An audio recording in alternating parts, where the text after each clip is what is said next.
હતો પણ રામ જ્યારે ગાદી ઉપર બેઠા ત્યારે સૌથી વધારે જો કોઈને આનંદ હોય તો આપણા હનુમાનજી મહારાજને હતો.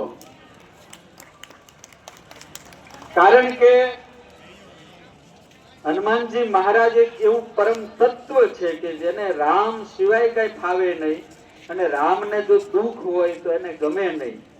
તો હનુમાન રાવણજીને ગાદીએ બેસાડવા માટે સૌથી વધારેમાં વધારે કોઈએ પ્રયત્ન કર્યો હોય, કોઈએ સેવા કર્યો હોય, કોઈએ જો સાહસ કર્યું હોય અને કોઈએ જો યુદ્ધ કર્યું હોય સૌથી વધારે તો માત્ર ને માત્ર આપણા હનુમાનજી મહારાજ છે.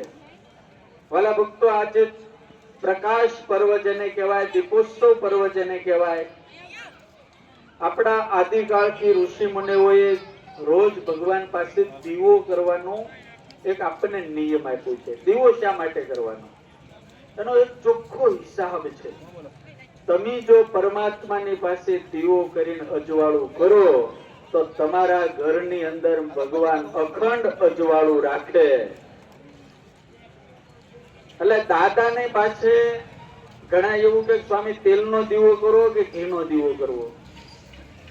આ હનુમાનજી મહારાજ એક જ એવા છે, એને ગુલાબનો હાર ચડાવો ને તોય રાજી થાય, ને આંકડાનો ચડાવો ને તોય રાજી થાય, જેમાં કોઈ સુગંધ નથી. એમ આ દાદા એક એવા છે કે એમ માને કે જો મારો ગરીબ ભગત હોય ને તો તેલનો દીવો કરે ને તોય હું રાજી, અને જો સુખી હોય અને ઘીનો દીવો કરે ને તોય હું રાજી. મૂળ દીવો કરવો પડે.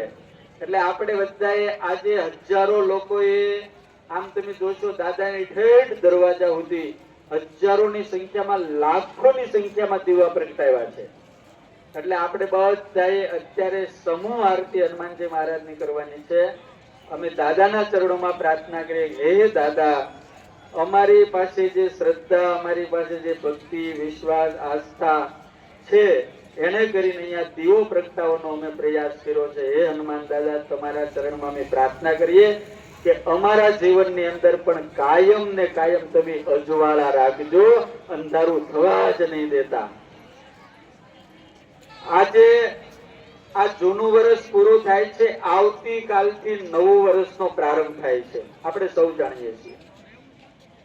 દાદાનું મોઢું જોઈને જે વર્ષ ચાલુ કરશે એને તો જય જયકાર થઈ જાય. એટલે હનુમાનજીને પ્રાર્થના કરું, હે હનુમાન દાદા, બધાના જીવનમાં કાયમ સુખ સુખ રહે એવી કૃપા કરજો.